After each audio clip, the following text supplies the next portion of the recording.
The statements we're about to show you are from the Holy Quran, and is said to be the official, unchanged, pure word of God, revealed over 1400 years ago.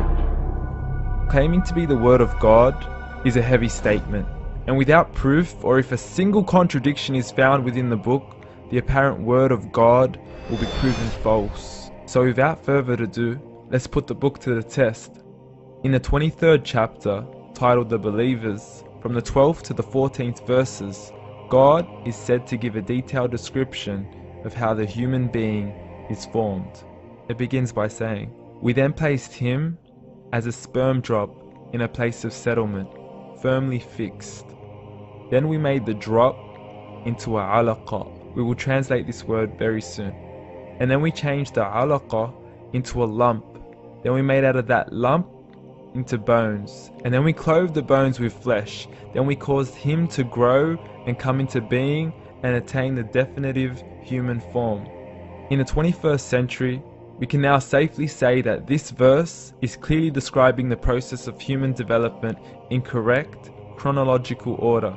However, what we should be paying attention to in particular is the second stage, referring to the development of the embryo.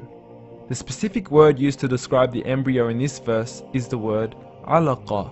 The word alaqa, when translated into English, can mean three separate things. Firstly, a blood clot, or to be suspended, that is to be hanging or clinging to something, or thirdly and finally, a leech. Now, all three definitions don't come anywhere near what we perceive to be the human embryo. So, why are these words used, and what significance do they share with the human embryo? Can the embryo be described as a blood clot? Well, what do you think? In the third week of embryonic development, a tubular heart joins with the blood vessels to form a primordial cardiovascular system, and by the end of the third week, the blood is circulating and the heart begins to beat on day 21. The first thing that comes to mind in regards to being suspended or hanging is the umbilical cord. But we can't use that example because we are simply referring to step 2, before the baby has even formed. But we now know today that the umbilical cord is formed from the connecting stalk. And the connecting stalk is formed as soon as the embryo is formed. The embryo's connecting stalk has even been described by John Allen and Beverly Kramer as an object to suspend the developing embryo in the extra-embryonic column. So an embryo is suspended and does have a strong resemblance with the blood clot. What on earth would an embryo have to do with a leech?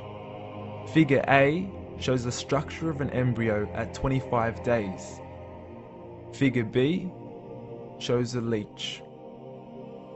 Now please note once again that the embryo in this stage is no greater than the size of a kernel of wheat. This is an X-ray of the embryo at 22 days. This is the internal structure of a leech. It's mind-blowing stuff, but you still haven't seen anything yet. This is the head of the embryo at 22 days.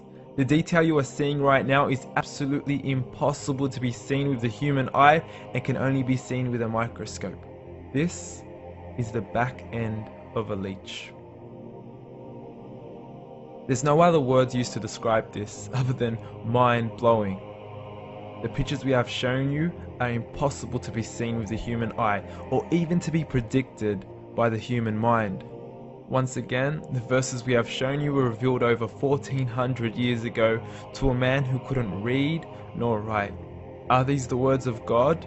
Descriptions of the human embryo in the Quran cannot be based on scientific knowledge in the 7th century.